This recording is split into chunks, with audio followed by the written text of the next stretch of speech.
好，各位现场的贵 Ladies and gentlemen, and those of you joining us online, welcome to the Creative Content Fest. My name is Shenyu Wang. I will be your MC today. I'm pleased to be the MC for this prestigious event. In today's conference, we have heard excellent presentations from speakers coming from Singapore, from Korea, as well as from France.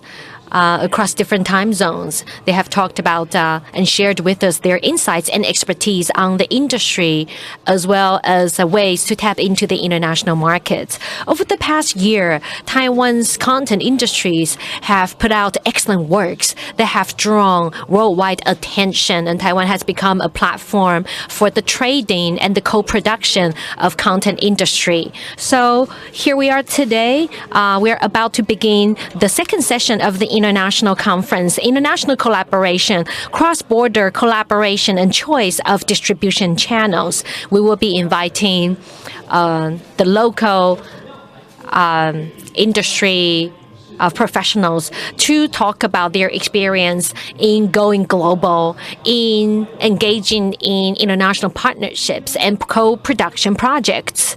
During the Q&A session, you will have the opportunity to submit your questions. Please use our Slido system. Please scan the QR code to bring up the Slido webpage for you to submit your questions. Or you could simply type in the web address slido.com and then type in TCCF 1119-1300 to access the question submission page. During the Q&A, the moderator will select a few questions to raise to the speakers. I will also like to thank the sponsors, the Taiwan Beer, as well as Sample TV, in addition to Corville Specialty Nuts. We thank them for their generous sponsorship. The moderator for the session will be Yu Pei Hua, Director of Program Department, Public Television Service. Please help me welcome Ms. Yu. Ladies and gentlemen, and those of you joining us online, welcome to the second session of today's international conference, Cross-Border Collaboration and Choice of Distribution. Today, we will be exchanging ideas, expertise, and answer questions. In recent years, international platforms have become important opportunities for Taiwanese producers and production companies to tap into international markets. Many of the popular Taiwanese or Mandarin-speaking dramas have drawn international investments or have been related to co-production projects. So, in recent years, this has become a very topical issue for Taiwan's content industries. So let's first of all look at international collaboration. It could come in different shapes or forms. Number one, for example, on children, the world between us, the victim, the international platforms did not invest in the front-end process. They only invested after the film had been made in order as an exchange for licensing rights to stream such content on their platforms. Number two, 100% financing from international partners. For example, The Dream Seeker and other Mandarin-speaking drama. So in this case, the international investors are involved in the front end, the development of characters, the choice of cast, just to name a few. Number three, we have drama such as the Teenage Psychic, when investors join in the front-end stage, bringing all the parties together, mitigating risks. and connecting resources. So for this session, we have invited Taiwanese content industry movers and shakers. These professionals will share with us the pros and cons of international collaboration. They will talk about ways to tap into the international market, whether international collaboration is a cure-all, is a ultimate solution to these challenges that we face most commonly. For example, the lack of technical and financial support. The first speaker today will be Phil Tang. He had been a songwriter, international competition judges, and he is currently the general manager of the Green Grass production. And he is also the producer of Wake Up, The X-Men, The World Between Us, Tears on Fire, just name a few, and The Victim's Game. I think his most recent productions are great examples of international collaboration. He will talk about the process of his journey going from domestic to international co-production. He will talk about his perspectives on forming international partnerships. So without further ado, please help me welcome Phil.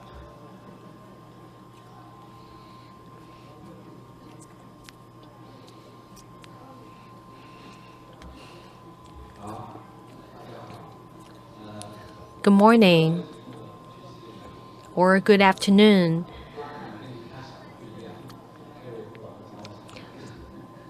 I would like to thank the organizer for inviting me to be part of the conference. What exactly defines the global market?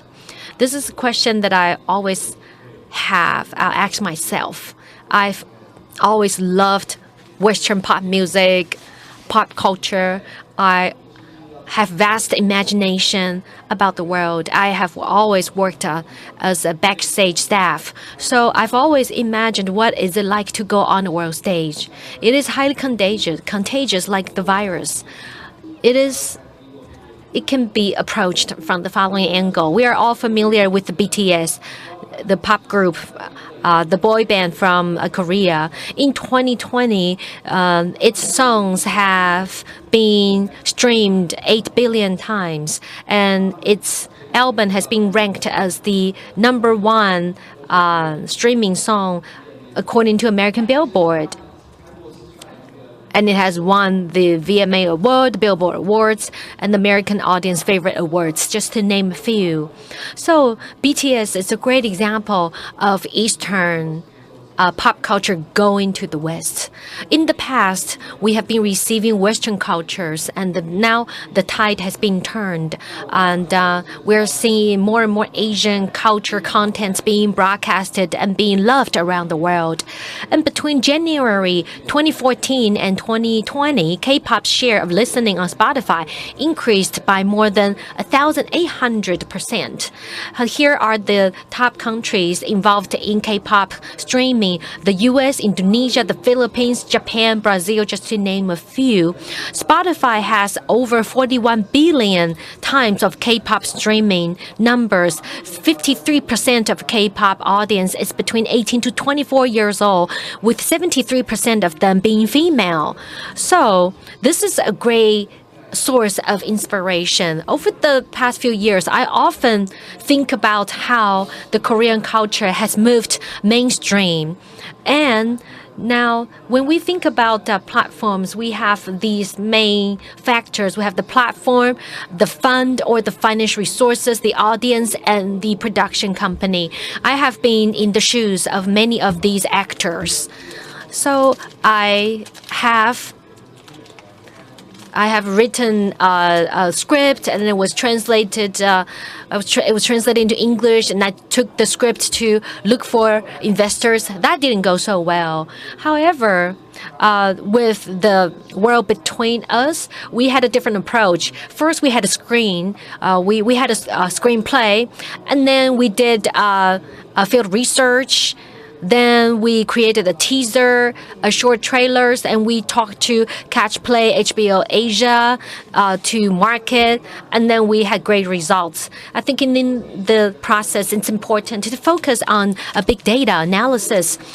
I think in terms of professional work, I have basically elevated myself. For me, I think my approach has worked very successfully for myself. As a showrunner, you have to transcend beyond your own role. You have to look at the big picture. I think for those of you interested in going into international production, when you're a showrunner, when you are on the production side of the project, you have to take into consideration all aspects of the project.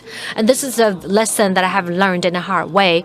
So in terms of the world between us, it has a multiple perspective approach to the story. I think it is a major breakthrough when it comes to storytelling. I think when it comes to looking for new ways to tell stories so that it could better respond to the pulses of the society, the current issues that are trending. And for Taiwan, Taiwan's news networks are streaming live news all the time, and we are being bombarded by all sorts of news all the time. So for my company, I think our approach, for example, the drama Wake Up and the world between us, we have our hands on the pulse of the society, responding to the latest social trends. And our collaboration with the public TV service is exactly based on such an insight. I believe that when going global, we need to bear in mind what is trending and what people are paying attention to. So now the world between us is being streamed in 22 countries on Netflix and Catch Play.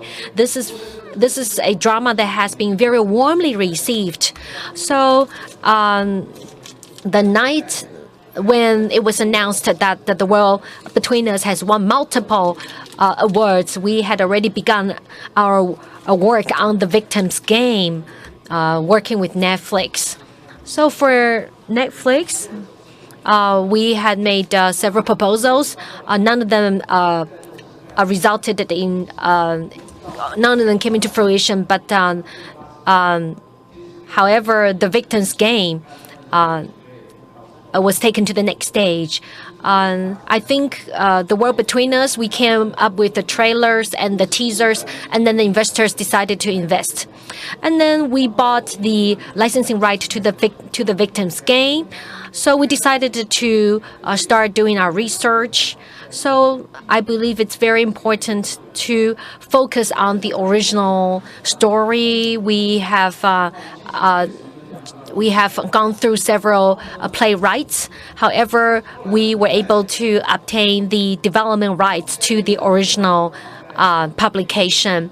So because of the success of The World Between Us, I thought that we would develop it into miniseries. So when we worked on the development of the script, Fox joined the team, and we also went to the U.S. to be trained in producing a miniseries.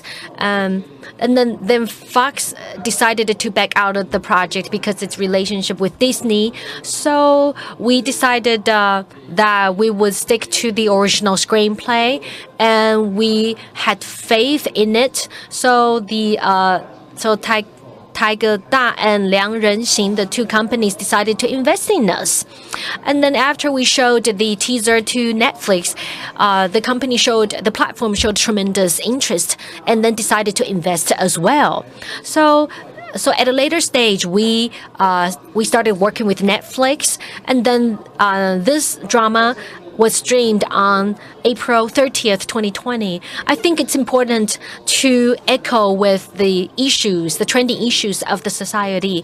We definitely had moved out of our comfort zone, and we were pushing the envelope.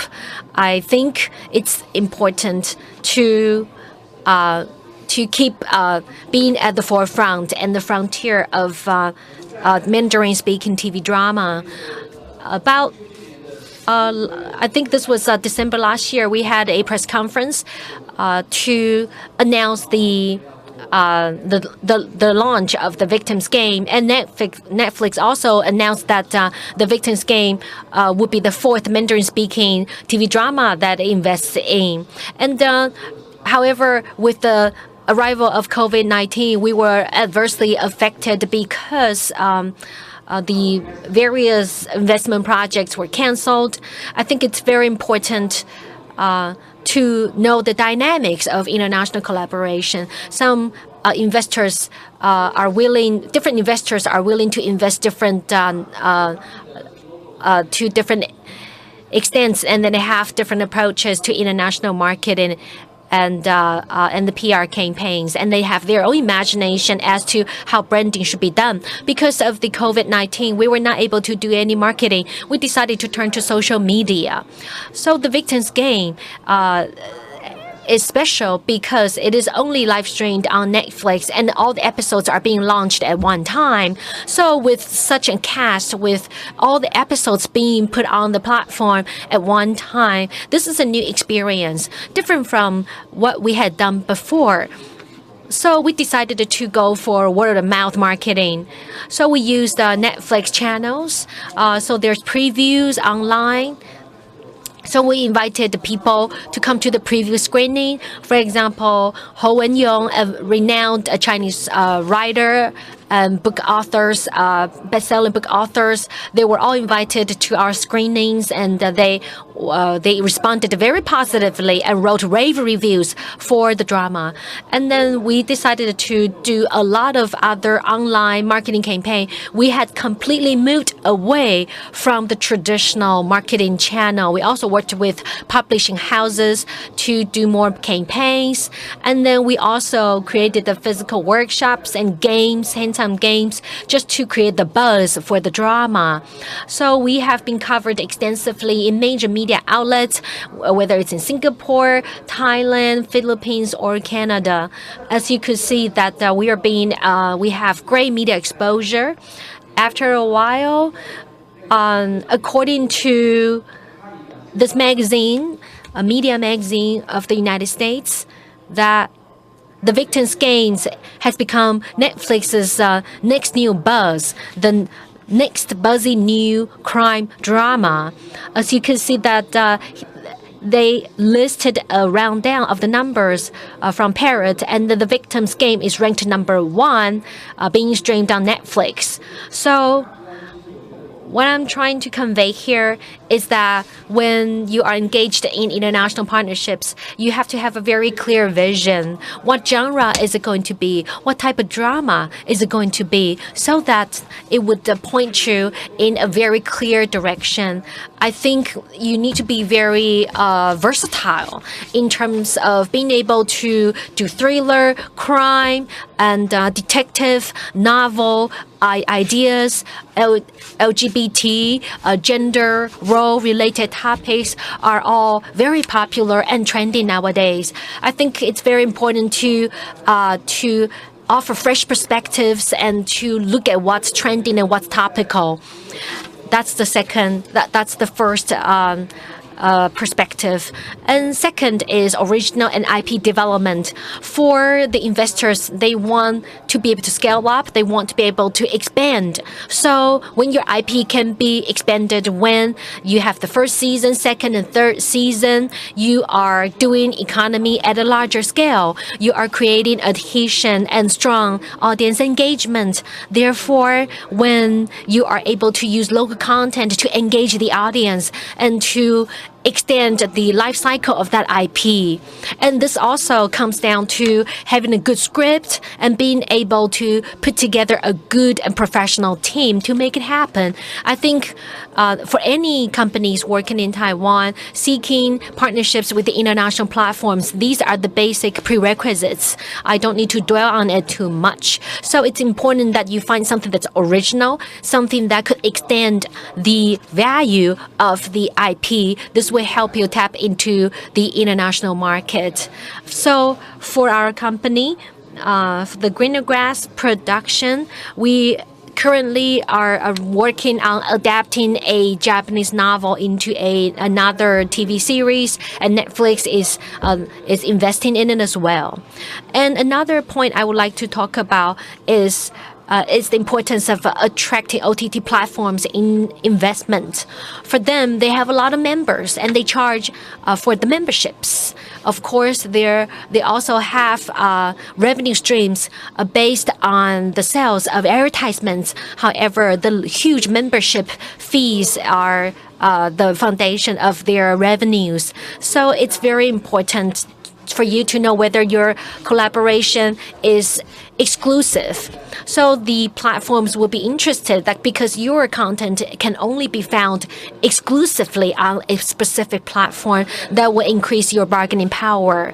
And for marketing, based on my experience with Netflix, it really divided it into internal marketing and external marketing. They marketed to its existing members.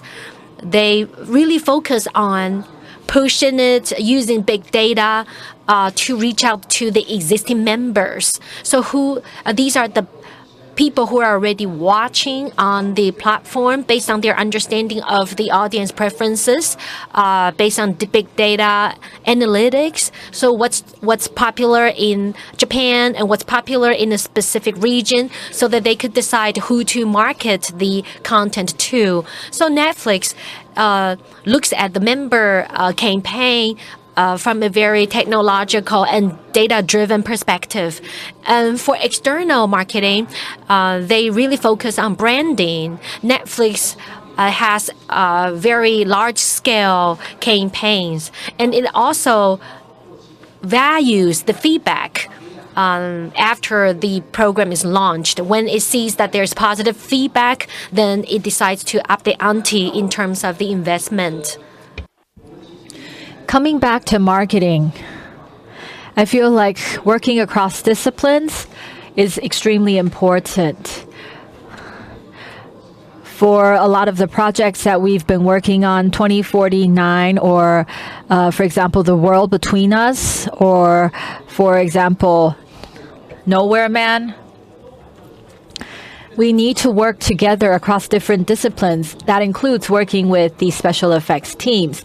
And great works will get good investment. And of course, working across disciplines is quite important, and also working across countries is important. International collaboration is not as easy as we imagine it to be, because markets are different. For example, the Philippines is different from Indonesia, even though they're in proximity. And Indonesia is an Islamic country, so there are certain content that could not be played. And for Thailand or other areas that might be closer to Taiwan. So it really depends. And when we go back to the market and go back to globalization, we need to understand the market to be able to work together. So this is important when it comes to international collaboration. Thank you very much.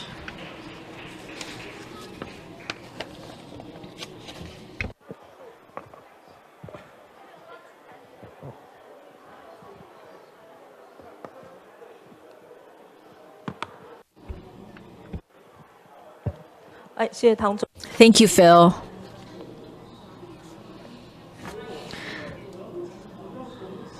we will now invite one of the pioneers in international co-production in Taiwan.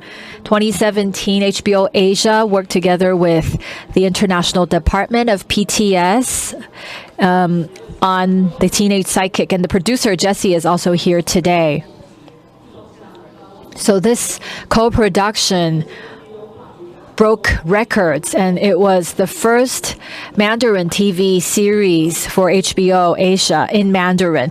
And this commenced the collaboration between Taiwan and the HBO, and we also won international acclaim. And so the director of The Teenage Psychic, when it comes to cultural clashes and differences, and also in terms of collaboration, how did he cope to maximize and meet the market's demand, but also at the same time to produce high quality work? So next up, let us welcome the director of The Teenage Psychic, Mr. Chen Heyu. Hi, hello. I don't have slides with me today. I thought I'd just come up here to share my experience because I only have 15 minutes. So it will be lighthearted. Very happy to see so many friends and peers in the industry. And I know many of you are interested in becoming a part of the industry as well. Back in 2013, I was a film school student at National Taiwan University of the Arts. And I was working on a school project. The project was on script writing. And I read a news report in the newspaper about a psychic. And the psychic's name is Sophia. And Sophia talked about how she is psychic and she is able to see ghosts and spirits. And she described her world. I felt that interview was extremely interesting. Psychics seem really distant from us, and it seems fantastical, but she portrays it in such a realistic light. That's why I went to visit Sophia to interview her, and then we became very good friends. So she is the prototype of the script. And the script, or later, went on to become the busy young psychic. And I am not really religious. I would say I'm more of an atheist. However, to write a script well, I need to research a lot on psychics. And I was able to come into contact with many psychics through my field research or studies. So before I had completed my script, I was changed by the process. My view of life changed as a result. Usually when we are the creator, we try to change the world. We want to convey certain messages. However, it was the other way around as I was writing this script. I first became inspired by this theme. And I couldn't express it all at once. However, I wrote it into a short film called The Busy Young Psychic. This was a part of the PTS Student Film Festival. And I became very good friends with Sophia, the psychic that I had met. So the story is about being psychic and about opening up to a fantastical world. However, it also opened up my eyes to a whole new different world. And through the film, The Busy Young Psychic, which garnered pretty good acclaim in and outside of Taiwan in film festivals, it was also shortlisted in this global PTS film festival. And PTS Taiwan accompanied me to participate in this film festival. And this was an annual event for projects that were selected by public television around the world. This was the first time for me to travel to such a distant country. I had never traveled much before. I was so nervous. I was a student at the time taking my project, and I was worried that the viewers wouldn't get my work. I had to showcase my work to a lot of international audience. However, the experience turned out to be tremendously helpful because it was the first time that I took my own project and it was on the world stage. That was such a different experience for me.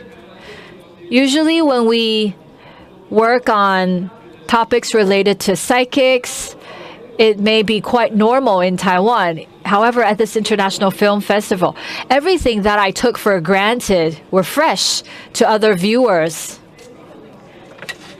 And at the time, I remember one evening when I show The Busy Young Psychic, there were people from different cultures and different countries in the audience that night, and they got it. They were able to see the story behind The Busy Young Psychic. They were laughing, bursting out in laughter, and some people were touched. And I thought about what was it that really reached them. And the most interesting part about a story is that a story is soft, however also tenacious.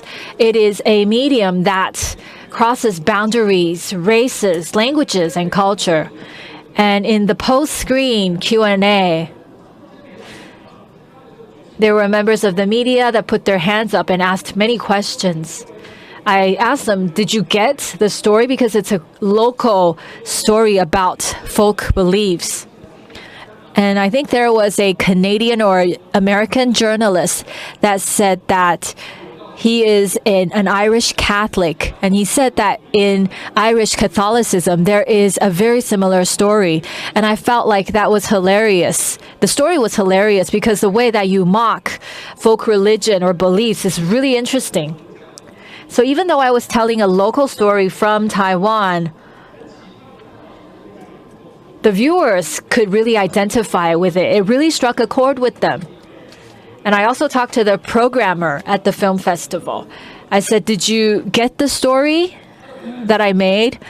His answer was quite interesting. He said, yeah, I did.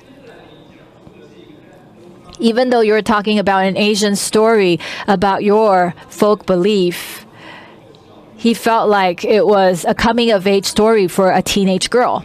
So when we saw the protagonist, she was not confident in herself because she couldn't find her own self-identity. And so this programmer could identify with these human emotions because it's something that's universal and commonly shared.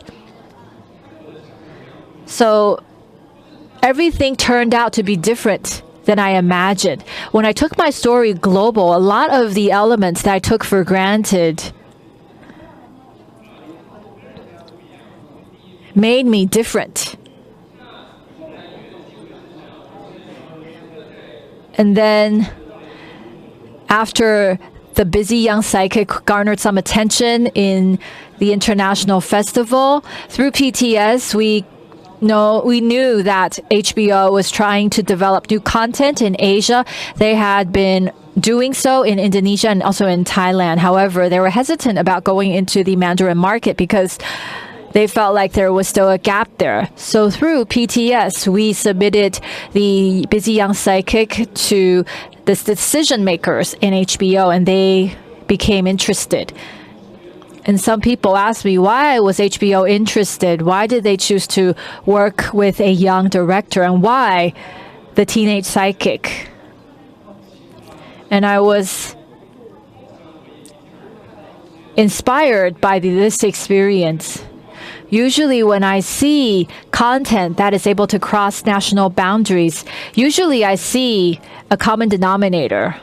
And there are two elements, the first of which is uniqueness. The other one is universality. So uniqueness means that the project is unique in itself in terms of the angle of the story, the culture, or the elements involved are only unique to that specific location. And it generates curiosity and interest. And when we talk about being universal, I think it's like when we talk about genre, it is the means to an end. What is the story really about? Is it a coming of age story? If that's the case, then people have that common experience. If it's a horror film or an action film or a criminal film, I would say genres are universal. The way that you tell the story, if it's about emotional experiences, if it's something that's shared by people, then it works. So uniqueness and being universal are elements to a great formula, to good storytelling. So perhaps it's because of this combination, HBO felt like they could give it a shot. And in international co-production, there are many, many challenges, linguistically, culturally,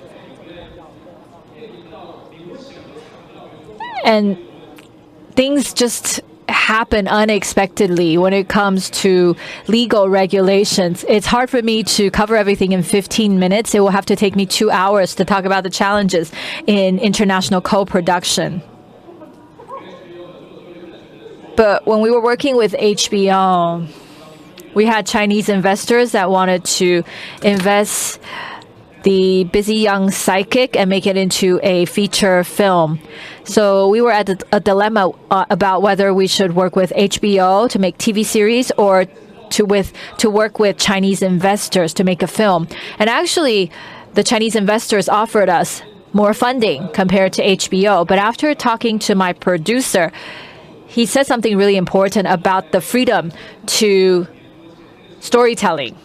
This was 5 years ago, and the Chinese market was so open, and all of the filmmakers wanted to go into China. However, we discovered that they had a censorship system, which means that if you shoot films about ghosts or certain genres were considered a taboo. But the investors in China told us, well, just make the film, we can deal with everything else. But that may not come into fruition. Or perhaps the character would have to be a mental illness patient for the film to work in China. So we thought about who would be the best partner for our story. And the terms and conditions for HBO, we felt like provided us more freedom in filmmaking. That's why we chose to go with HBO in international co-production. However, it didn't occur to us that by working with a partner like HBO, there are also limitations. Because internally, HBO abides by a certain set of rules. Just as Phil said, different countries may have different practices or culture. For example, Malaysia and Indonesia are relatively more conservative. So for LGBT subjects or culturally, there may be certain taboos. So in working with partners, we need to go back and forth in communication. And when we were working with HBO, we know that for HBO Asia, they're headquartered in Singapore. And Singapore has a law in place that states that you cannot speak the local dialect. So there is that policy in Singapore. So Taiwanese is a dialect for the Singapore government. So before we started shooting, I was asked, can we use all Mandarin in the story, or else they cannot air it on Singaporean television? I was so shocked by that request, because that would twist the plot so much and there would be so much missing. So we went back and forth between us, and for our partners, they were quite conflicted, because then they wouldn't be able to air the show in Singapore. And we can continue to fight for what we wanted, and we were able to successfully convince HBO in the end. I said to them that the teenage psychic is not about special effects. It's not about artistic settings or anything like that. You wanted to work with us not because it's a criminal film, but because it's a coming-of-age story for a teenage girl. And so emotional elements are very important, and language plays an important piece to that. It is a vehicle that carries emotions, and if we cut that out, it would endanger the story it would deprive the story of all of its appeal. 其实 So I managed to convince them. The top management was open to communicating and discussing the content. So I kept the parts where speaking Taiwanese was allowed. However, for the version that we're going to stream in Singapore, they had to dub it in another language in order to comply with the legal requirements in the Singaporean market. Because of the content itself and the nature and the fact that it was going to be streamed all around the world, you would see that Taiwan is in fact, it's a very free and open market. Taiwan's censorship is being kept at a minimal level. Therefore, so by comparing us with the international market, I have learned to compromise. I have learned to communicate. I will keep my comment brief.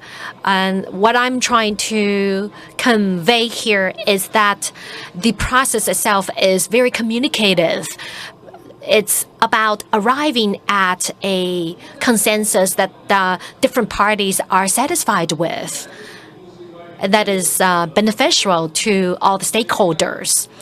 The theme for this afternoon's discussion is international collaboration, the tips to successful cross-border collaboration.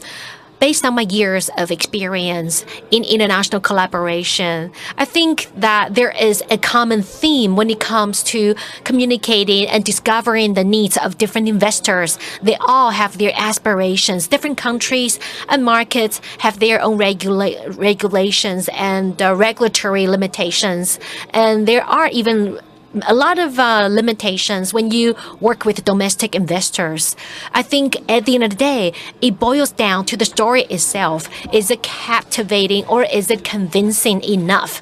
Sometimes when you are so eager to go global, you are trying hard or even a little bit too hard to please, and then you lose sight of your own subjectivity, of your own driving force. What drives you? What is your motivation for doing it? When you are able to connect your story with societal issues, with a unique culture, you then have given birth to something that's truly unique. The previous speaker also, Phil, talked about being able to connect with the audience, generating local content that the audience will find relevant. Even for audience around the world, you never want to imitate other people's path of success. You have to create your own path. We need to find that inner motivation. We ourselves need to be moved by the storytelling itself before we are able to take the next step. So here, I would like to end by saying that Taiwan is drawing the global spotlight. Taiwan is moving into the center stage in terms of the content industry. However, there's still a lack of integration when it comes to the entire ecosystem. However, we cannot deny that Taiwan's market is very open, free, full of creativity and energy, and I look forward to further working with you and interacting with you. Thank you very much. Thank you for sharing your thoughts with us. The first two speakers for the session talked about the production, talked about the attracting and working with investors. The next speakers will speak from the perspective of OTT platforms. They have gone beyond the national boundaries of Taiwan. They have tapped into overseas market. Daphne Yang would be our next speaker. She is the CEO of Catch Play. Daphne had a strong background in filmmaking. Catch Play is a very popular OTT platform in Southeast Asia, and it has become a major strategic partner for the production of a lot of original series and dramas in Asia. It is an extremely successful and ambitious OTT platform. So definitely today we'll talk about cross-border collaboration and going and tapping into international market for Taiwanese professionals. Thank you, Yuhua, for your warm introduction. The goal of my talk today is to answer two questions. Number one, how do Taiwanese OTT platforms tap into international markets? Number two, how do you work with content creators in Taiwan as you go international? First and foremost, I would like to share with you our experience over the last 4 years. I would like to bring up my slides. In 2016, we launched our service in Taiwan. In March in the same year, we decided to pick up the speed.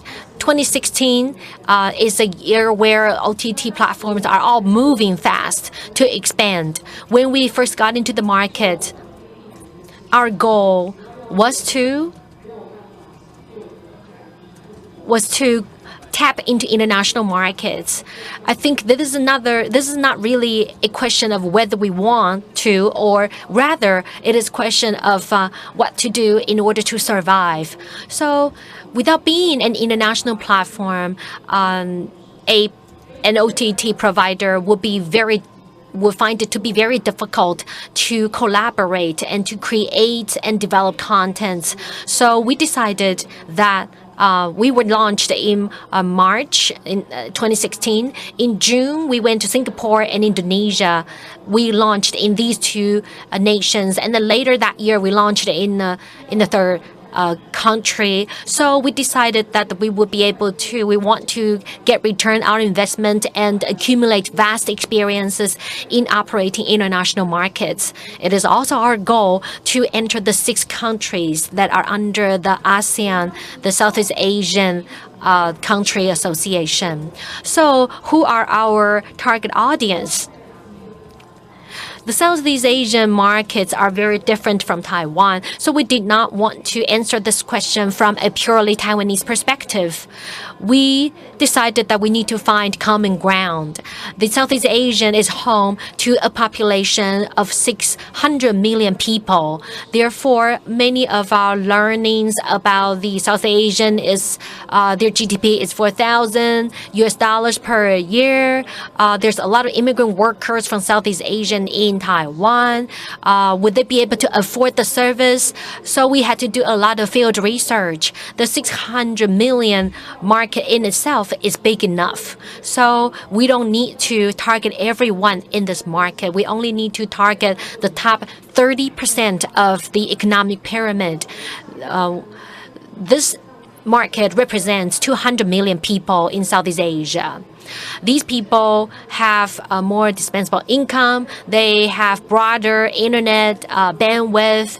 They are more active on social media, and their habits are very comparable to their counterparts in Taiwan. Indonesia is the second largest. Is the fourth largest Facebook using country and the second largest Twitter using country. And as Facebook is declining, it is growing rapidly in Indonesia, and the white collar workers in Indonesia are very they are very fluent in English, and their salary is very comparable to the white-collar workers in Taiwan. And we're even paying more rent in big cities in Indonesia than we would in Taipei. So this is very different from our perception of consumers in Indonesia. What we're saying is that these white-collar, high-income audience segment crave international content. They are our target users. So, as I said, we didn't want to target the entire population. When you target the bottom 2/3 of the pyramids, you run into obstacles. Their bandwidth is only 2 megabytes. They do not have unlimited data usage, and when they use prepaid cards, so when they run out of the credits on their cards, you're not sure that whether they will replenish the credits in their cards. So these are very practical concerns. When entering an international market, you will have to be practical. You need to learn that end-to-end user experience really determines whether you will be successful in such a market. And of course, content itself is important. We will talk about it here in a minute. And in English, we said that you learn the hard way. We have had failures. We have had obstacles. So we learned our lessons the hard way. In 2016, we launched Indonesia in June, and very quickly we became the very first OTT provider in Indonesia. So in terms of an Indonesia OTT, so the Indonesia's number one telecommunication provider has 270 million users.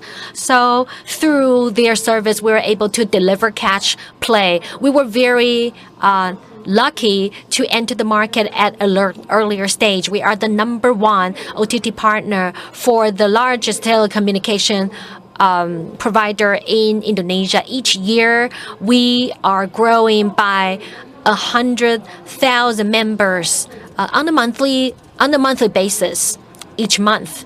So Telkomsel, the name of the telecommunication producer, also has 170 million users. So we're also working with it.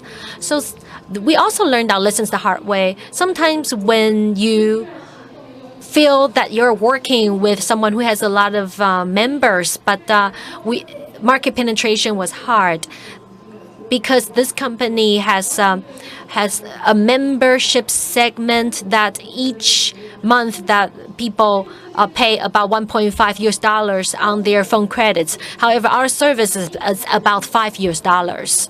So that was a drawback for us. So for our platform, we have different types of contents. We have 400 subgenres. We have LGBT. We have different types of genres. So when they saw our genres, they asked us to hide our genres. If somebody accidentally stumbled upon a specific category, that's their choice, but we do not want them to actively be able to search for it. For example, the 50 Shades of Grey is banned in Indonesia, banned in theaters. We were excited because we worked with NBC Universal. We were able to carry it on our platform. So we put it on our platform thinking that people would then start to click. However, within half a day, we received customer complaint that on that day, it's the very first day of Ramadan. Therefore, it is inappropriate for us to launch such a controversial film by Indonesian standards. So we learned our lessons along the way. In 2018, we worked with the First Media, the second largest cable provider in Indonesia. They work with many different platforms. iFix and Hook. Hook is invested by Warner and Indonesian investors. When it was liquidated, First Media, our partner, transferred the Hook members to Catch Play. So this was a boost of our business in terms of, and we also worked with the third largest telecommunication service provider in Indonesia later on. And we also had connected with the e-commerce platforms. In Taiwan, we have PC Home Shopee and Momo. There we have Gojek, we have worked with other e-commerce platforms. When Jakarta's MRT opened, we worked with the food chain there to open up the self-service outlets in the metro station. So you'll be able to go in there and pick up noodles to take home. So when you go walk into the shop, as you pick up your noodles, the shop will ask you whether you want to also pick up a film that you can watch as you enjoy your dinner. In April, the pandemic hit Indonesia. However, we were able to work with the third largest broadband service provider in Indonesia and started our partnerships. So using Indonesia as an example, this really shows that we are trying to reach out to Sony TV device. We are reaching out to Xiaomi, payment, mobile, broadband, pay TV devices, and e-commerce. So Xiaomi, for example, is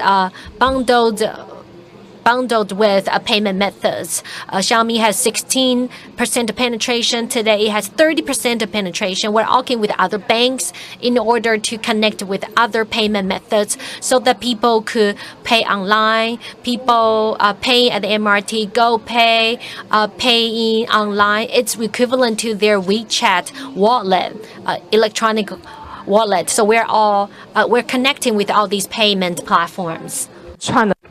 And that's been a lot of work, but we've been able to connect more than 10, including Lollipop, Jollibean, up until today with the most updated Android version. We are integrated. That's the way we compete. Netflix is playing an aerial war, but for us, we're guerrillas. So using our efforts, we work with different operators to connect our distribution network. And for our app, it requires preload. So the users, once they open up their device, will be able to see it. So as of today, these are numbers that we're very happy about. For Catch Play Indonesia, we have 5 million registered users, 1.3 million monthly pay subscribers. And user engagement, based on a very important survey by Media Partner Asia, this is how well we fared. So you see for the users how many minutes they consume. YouTube comes at the top and View coming in second. This is a Hong Kong-based OTT service offering Japanese and Korean drama for free. They do have paid services as well, but Catch Play comes in third while Netflix is the fourth, and then you see the rest. 193 minutes a week means 800 minutes a month. And that's not just films that's consumed. We've been able to provide drama and other types of content. So what I said, I know is not necessarily relevant to today's discussion. However, when we're in the content industry, what we need to continue to remind ourselves is that content is king. However, distribution and also channels is queen. I can't say that it's more important than the king, but it is something that cannot be ignored. The queen is the keeper of the house to make sure that everything is in order. Or else, with the content as king, maybe we are just encouraging piracy if we are not paying attention to distribution. So as a platform native to Taiwan, this is something that we focus very much on. So first of all, we need to market to generate interest, and then using preload so that on devices the app is easily accessible. And then we need to provide easy trial, easy payment using the channels that users are familiar with. And after payment, we need to think about engagement and retention so that they're willing to subscribe monthly and to pay monthly. All of these learnings require consumer insights, business model insight, and also technological support. This takes longer time to build. It's not something that we acquire or learn from producing one film or two TV dramas. So the reason I'm talking about this today is that in Taiwan, we're seeing the emergence of content. However, what is our platform strategy? What is our distribution strategy? What are our thoughts behind this is something that I'd like to touch upon. But lastly, I'd like to focus on content because content is of utmost importance. How do we produce content? I think there are two ways. First of all, aggregation, which means partnership. This is our content from in Indonesia. Let me talk to you about that. It's quite similar to what we offer in Taiwan. So in Indonesia, we started out with films. Catch Play is like a at-home movie theater. So everything you can see in a movie theater, you'll be able to see on Catch Play. And the reason we wanted to focus on films is that people are willing to pay to watch films. Films on the bigger screen is something that viewers are willing to pay for the most. But that is not the only thing that we should offer. We also need to provide local content like Bebas. This is something that we procured in Indonesia. We bought the rights to exclusive distribution in Indonesia. And also on our platform, we need to have about 20% local Indonesian content, but also we want to introduce content from Taiwan. So the making of an ordinary women, the world between us, we were able to leverage the Catch Play platform to have it shown in Indonesia. And we got great ratings. It's very hard for you to imagine an obscure Taiwanese drama can become popular in Indonesia. And a lot of people in Taiwan, they don't watch Taiwanese drama that's pronounced in Taiwanese. However, we do have Taiwanese drama that got better viewership compared to the world between us. And also we have content such as Normal People. We got exclusive distribution rights in Indonesia. So this is the way that we work. And this year in Taiwan, through partnership, we were able to integrate HBO Go content onto Catch Play. So one account or one package, you'll be able to access Catch Play content plus HBO Go content. And I also like to talk about how we can work with Catch Play for those of you in Taiwan because the platform is there already. We support diverse devices. We have great channels. So what we hope to take further is to think of our platform as a central kitchen for you. So for the content providers in Taiwan, if you would like to work with us, we also have a Taiwan pavilion or what we call the Taiwan originals. If you go onto the Catch Play app, you'll see this section. If you like to have your content under Taiwan originals, they can access the Southeast Asia market and you can save all of the installation costs. You can set your own price. Do you want to sell it at a designated price or do you want to work with Catch Play? All of our analytics and monitoring tools are available. We also provide you tools for you to curate. So this is a great way for brands to work together for content from Taiwan, aside from distribution, to go overseas. And secondly, we are working on original content. And this July, we established a company called ScreenWorks Asia with the financial support of the National Development Fund. So us with Taika, we want to create 100 hours of original content. That is an ambitious goal, and we hope to approach it from 3 different dimensions, the first of which films. This year we are working with, or last year we worked with CJ Entertainment to produce a Thai film, which will be distributed next year called Cracked.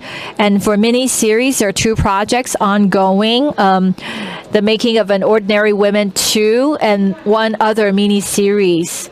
And then there's lifestyle content. We have began to work with documentary filmmakers and also entertainment content makers to produce lifestyle content with higher production budget so that it can be on par with international quality or international standards. And what is the role of Taiwan in the international content market as it changes? I would like to remind you, aside from thinking about content, think about the platforms too, because they play an important role. You know that for all of the films that were nominated in the Golden Horse Award, aside from one film,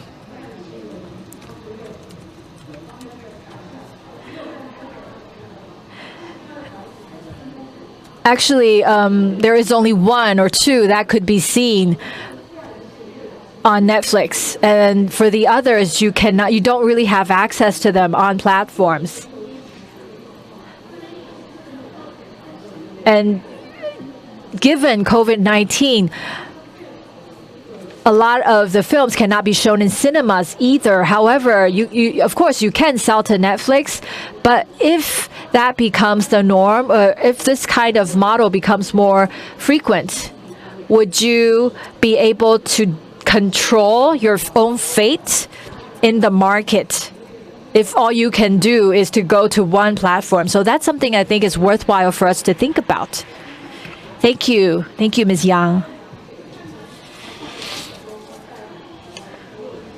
Our next speaker also led the OTT industry and took it global. For the OTT industry, the big ones, the big players, they remain to dominate the market. However, we also see players that are doing a good job in market segmentation and are able to gain a piece of the pie in the red ocean. So let's hear about these players and see how they encourage the development of content. So let us welcome Jay Lin, founder and CEO of Gaga Ulala. 谢谢于经理。 Thank you. Thank you, Home. I feel like I have big shoes to fill after the three previous speakers. But this is such a rare opportunity.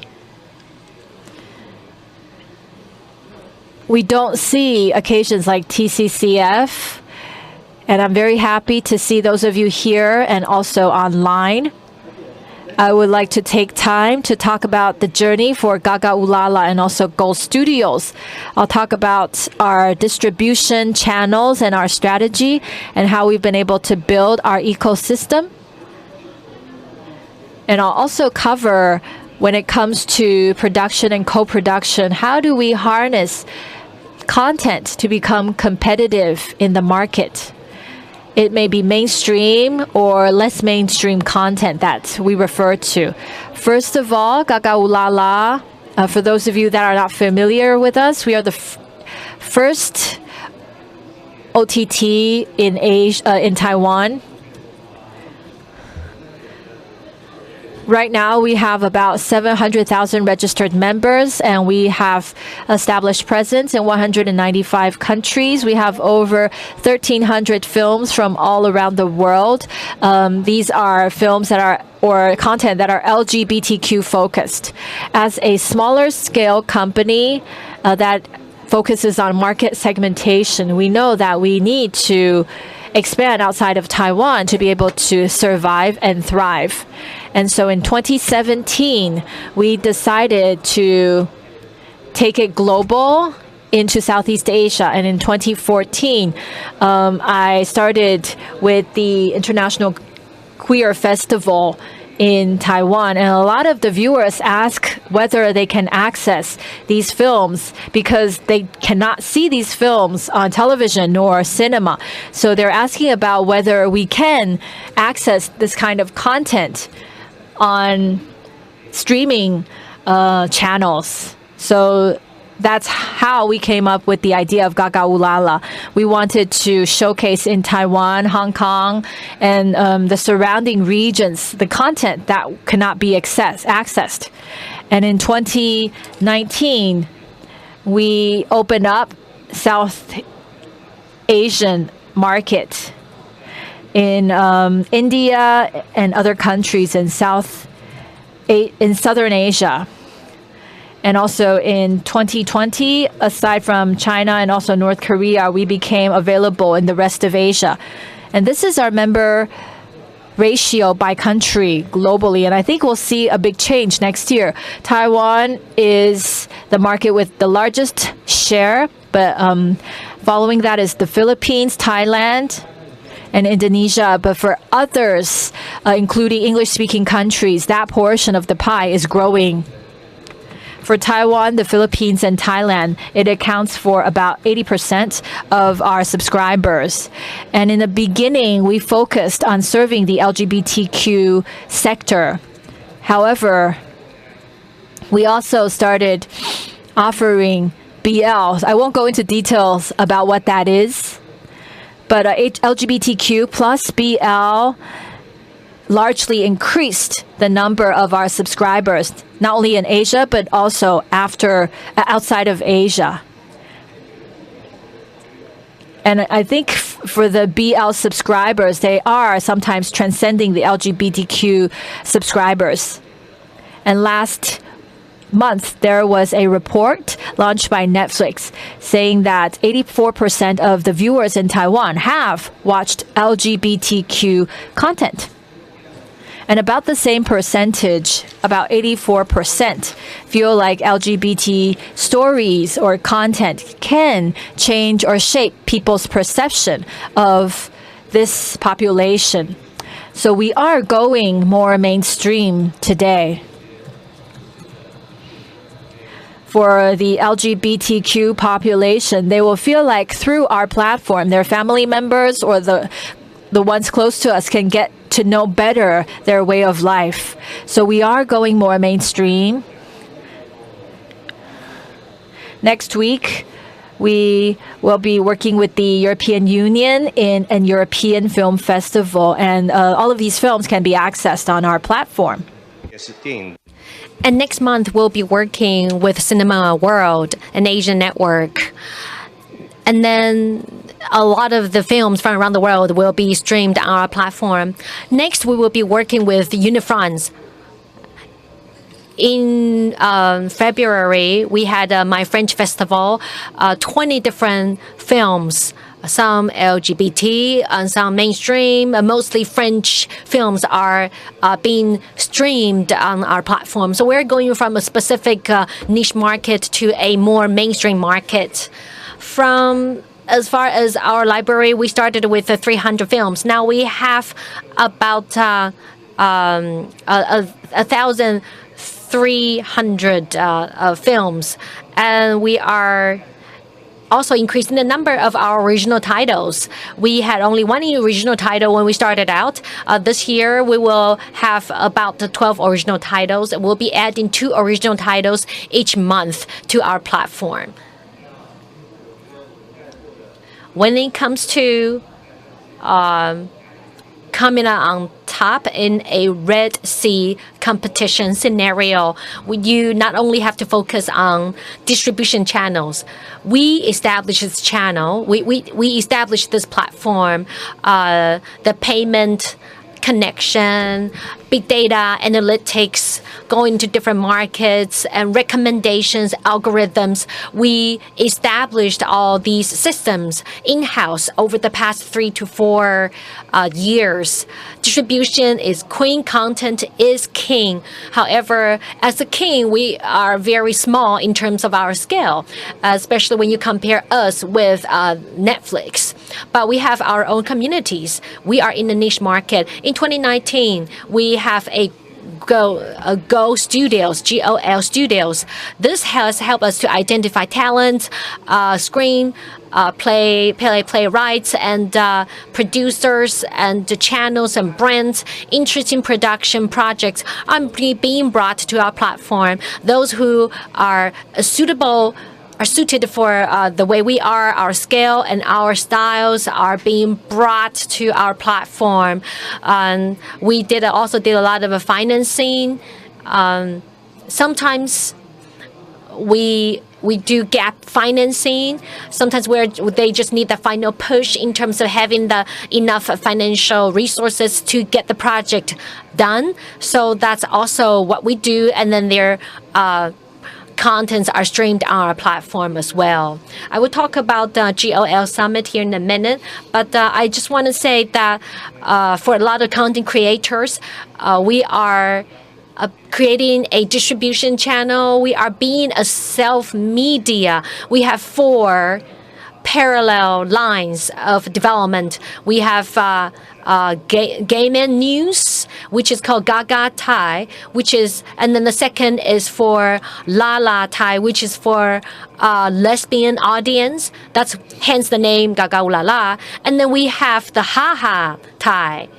And the 4th one is the Drama Queen, which is dedicated to European and American drama. And of course, now we are crossing over to local dramas and then translating the local dramas into English. Some work going from single language to multiple languages.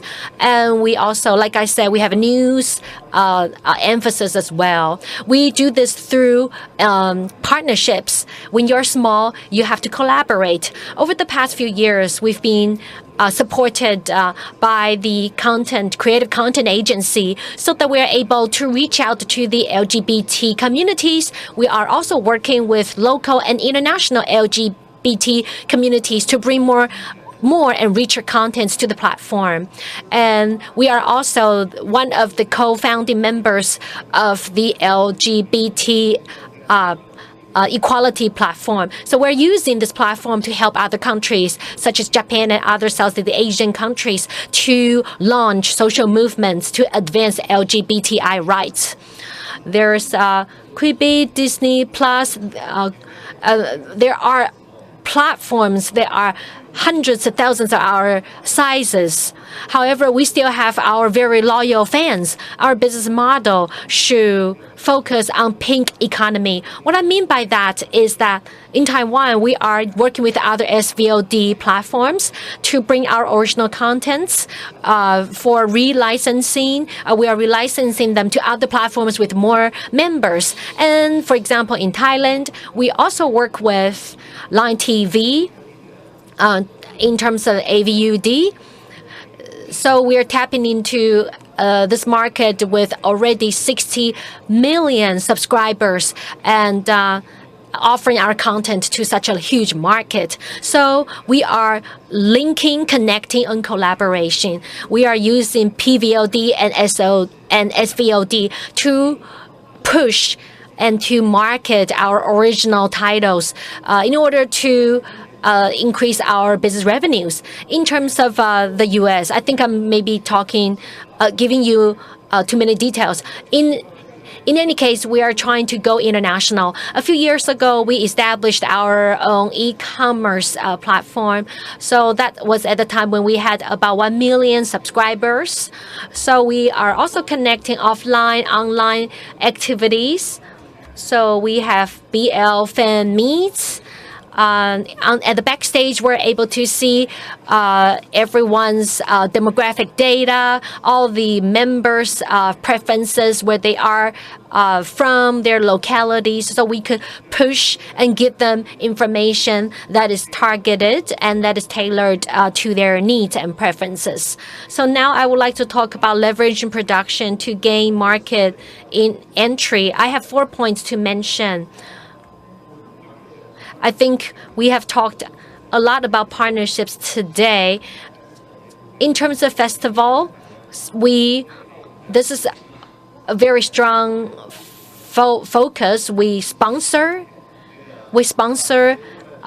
festivals with the exception of the Golden Horse. And they also tell us what films are great for our platform. As you could see, that this also works on an international scale. So we are doing and supporting and participating in a variety of festivals. We also support BTQ communities. There we put the contents from these communities in the free viewing area, and in this way we could migrate these communities members and turn them into our subscribers. And I will skip the slide because of the interest of time.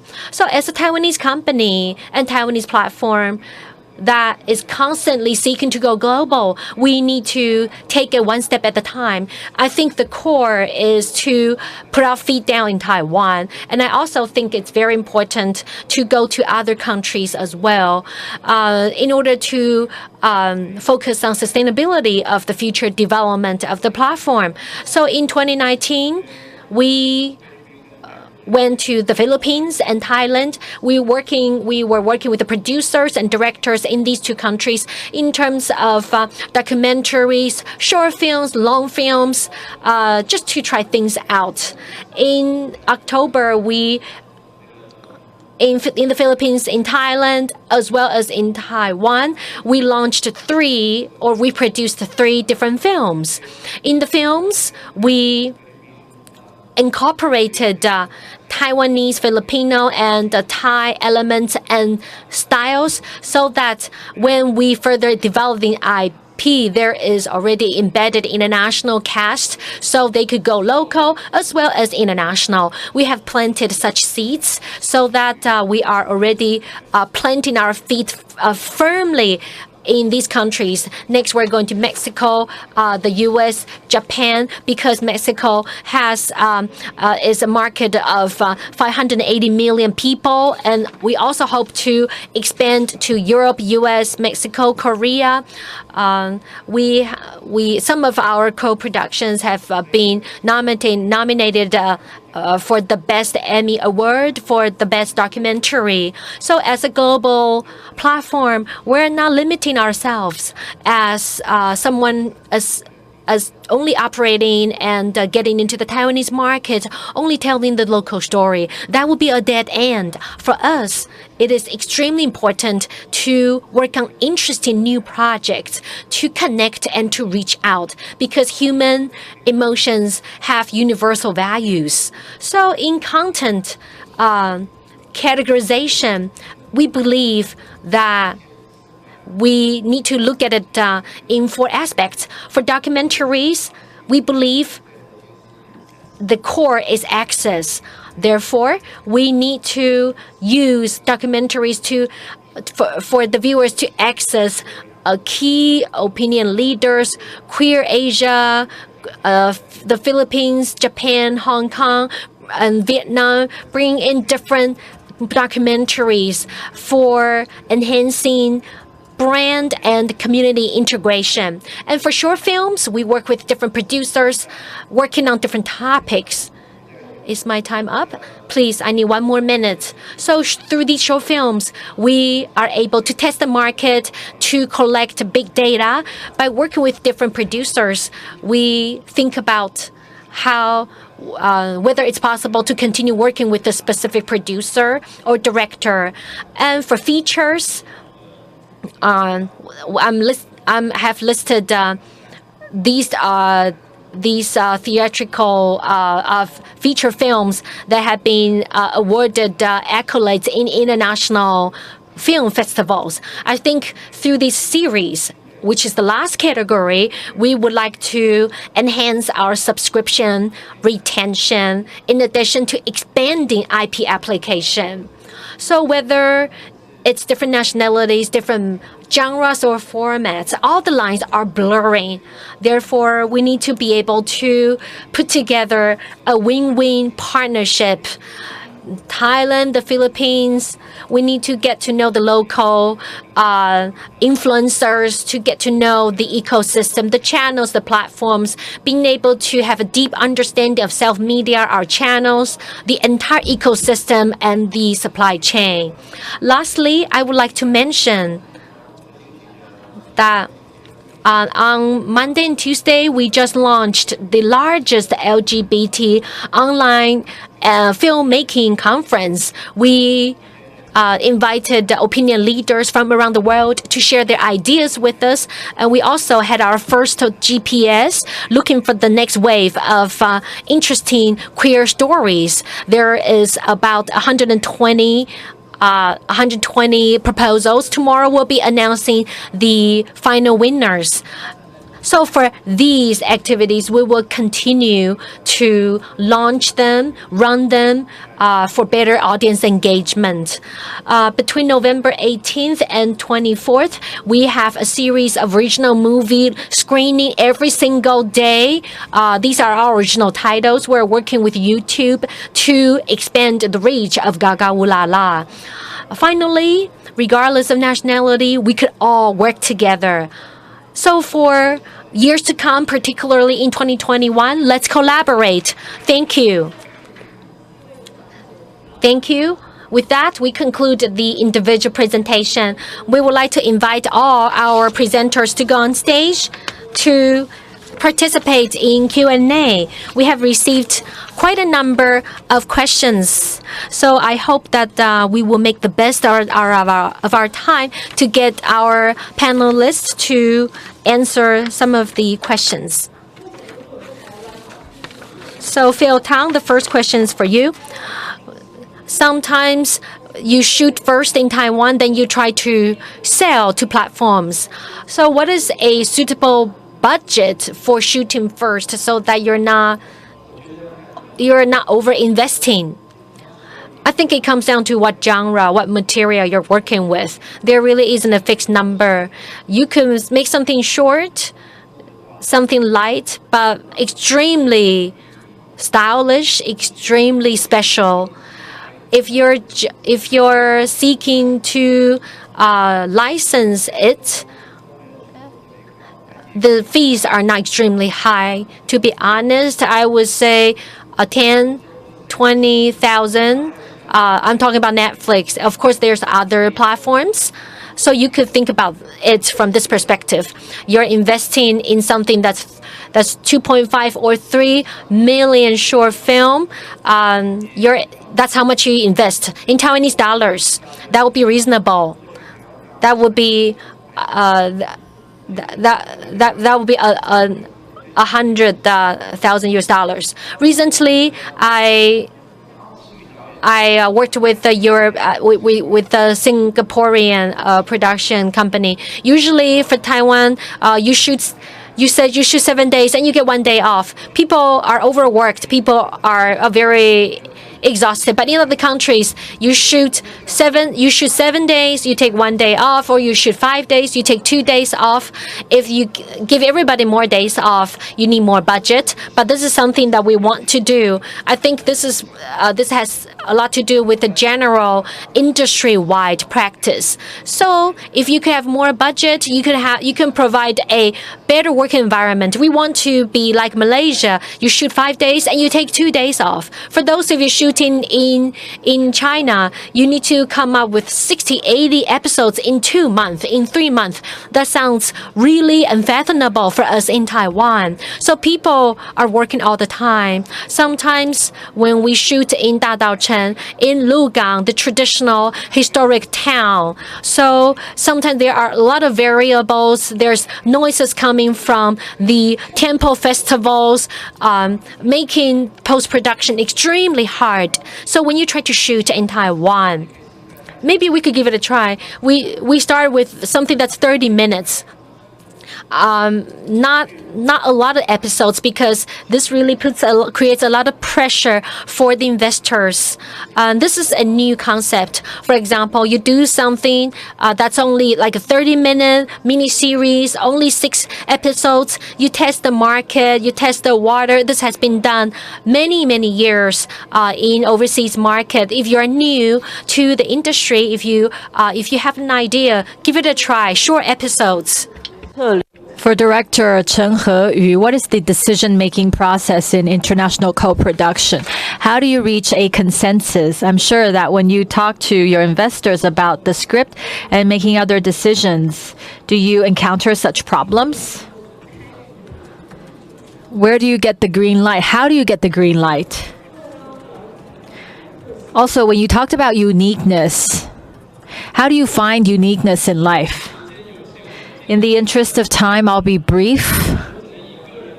This is based on personal experience. I'm sure different platforms may differ. For the teenage psychic, we needed translation.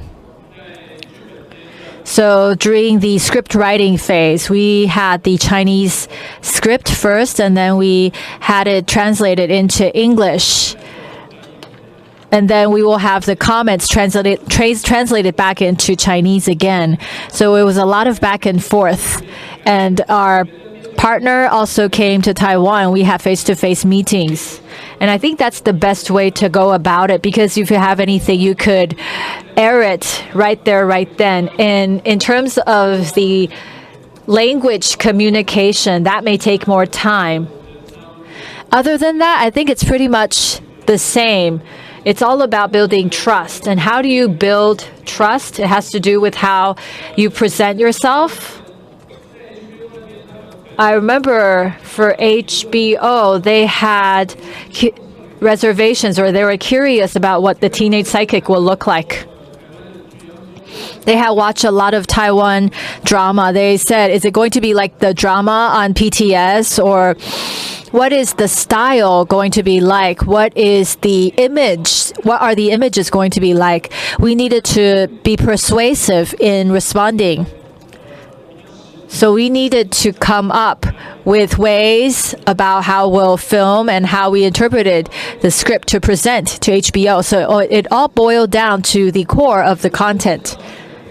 Knowing what the highlights of your film will be is important, because it all comes down to what the story is about. Sometimes the production partners will challenge us to say if something is necessary or not. For example, in the first episode, there is a female singer who is a lesbian, and we were challenged because our partner said that, well, this may be a taboo in some countries. Do we have to have a lesbian singer? Can we replace her with someone else? I said that I told them my reasons. Even though the theme was about a psychic, but it's all about self-identity. And this singer was an important part of the story. It's a story, or it's the conversation between a woman and also a girl. They're also facing issues of self-identity. And this was the first episode, so I felt like this contrast was important. And because we were able to tell them the reason behind doing this, so I was able to convince HBO that we needed such a part in the story for it to be valuable. So it was a lot of discussions and back and forth. They had certain reservations, and I would respond by saying, or by telling them the necessity. Sometimes I would convince them, and sometimes vice versa. So that was the process of how we came up with a decision. What was the other question? How do you find uniqueness in life? I think you don't need to make it too complicated. Based on my personal experience, I've seen a lot of projects. I've been jury members in some of the government subsidy programs. I think the storytellers or filmmakers in Taiwan are not confident enough, or sometimes they overanalyze things or are too rational. They're trying to cover such an issue. But I think story is emotional. Sometimes you need to be more impulsive. And if you worry too much, or if you want to be all, I think that is exposed in your script. So don't think about it too much. Don't overcomplicate things. It has to do with the environment that you are in. What are you touched by in life? What are stories that you feel like you need to tell? Or what do you like to watch? What would you like to watch? For us, sometimes we overthink or overanalyze things, but we forget about the emotional side. So you need to believe in what you love, and that is powerful in itself. And I think you'll find viewers that can identify with how you feel. So enjoy the process. When we see or look at stories, or when we watch stories, the viewers want to enjoy it. So you need to be able to enjoy what you do for the viewers to enjoy the stories. For Jay, are you worried that international OTT platforms will have an LGBT section, and that will impact niche content like yours. And what kind of niche content do you think have potential? I know that for Netflix and Line TV, they are providing such LGBTQ content, but it's hard for them to surpass us because we have 1,300 films.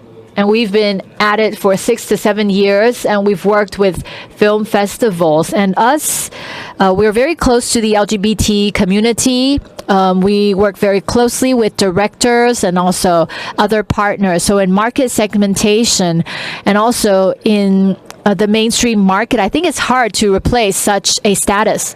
And I think for Netflix in Asia, there are certain landmines, you know. For example, in certain parts of Asia, these issues are considered a taboo. So I would say those are regions where our opportunities lie, and it's a huge market out there. So I'm not too worried about being surpassed. The strength of being small is that we are nimble and we're flexible. And there are larger players, second largest or third largest players that could be our partners. And for my French Film Festival, I think it is a great example of how we can integrate content. It doesn't necessarily mean working with overseas OTT providers. It can be working together on our own, and then to see what the market likes or what platforms like. And through film selection, we can continue to optimize. And I think one day there may be an OTT that is native to Taiwan, and we'll be able to collect data and to do a better job in analysis. And then to come up with our own OTT platform. Right now, there are hundreds or thousands of OTT platforms. So I think we can test the waters a bit first. Not everything is about Netflix or just a few online platforms. And there are content that have not yet been procured, and there may be gold mines there. For us, our preferred partners are like Viacom or Vice. They are from large international media groups. For online viewers, they're more accepting of diverse content, and the content can be differentiated from other content on Netflix or other platforms. So I think that's where the opportunities lie. The last question also has to do with our conclusion for today. For Ms. Yang, we know that international co-production is important, but on top of that, how do we build a sounder content production system? Where should we focus our strength on? Some companies are not able to go for international co-production yet. So for domestic players, what kind of advice do you have for them?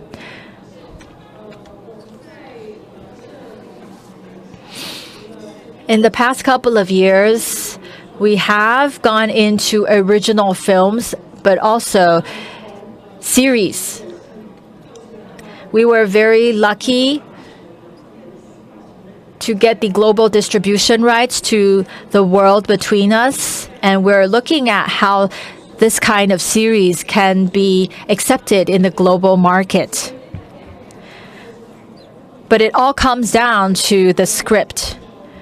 I'm sure that you know of this as well. We need to be able to produce 100 hours of content within 1 to 2 years.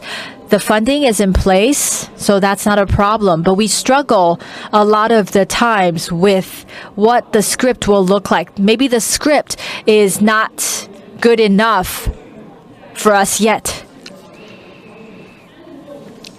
It may be up to par before, but if we think about not just the international market, if we look at the domestic market with the audience becoming more and more demanding, it's very hard to come up with content that will satisfy their needs.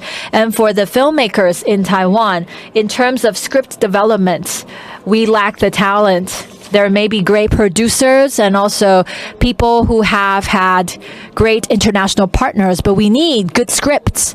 And there are many projects that are like this. There may be good concepts. However, to execute the synopsis into the treatment and into the script, it's quite difficult to do. And we often say, do we lower the quality for the sake of quantity so that we can meet the needs and we learn along the way through trial and error? Or do we need to wait until the quality is there yet to produce a project? And next year, we hope to start shooting 3 projects. There's one project that is already in production, but there are 3 projects that we hope to be distributed in Taiwan and also globally. So we face that kind of pressure. If we continue to wait, we miss a lot of opportunities. However, if we do not wait, does it meet our standards at the moment? Those are questions that need to be considered. And if the government can do anything, it would be to, through diverse ways, to foster, to cultivate storytellers that could write scripts. We need young talent in script development so that we provide opportunities for them. And we can start small with short films. Thank you. In the interest of time, we will have to wrap up.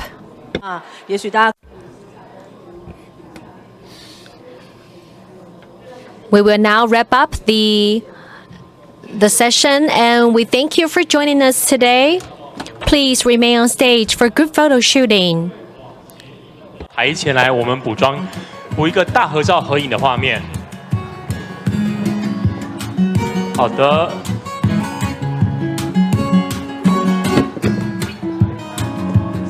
需要再往前一点吗？还是要？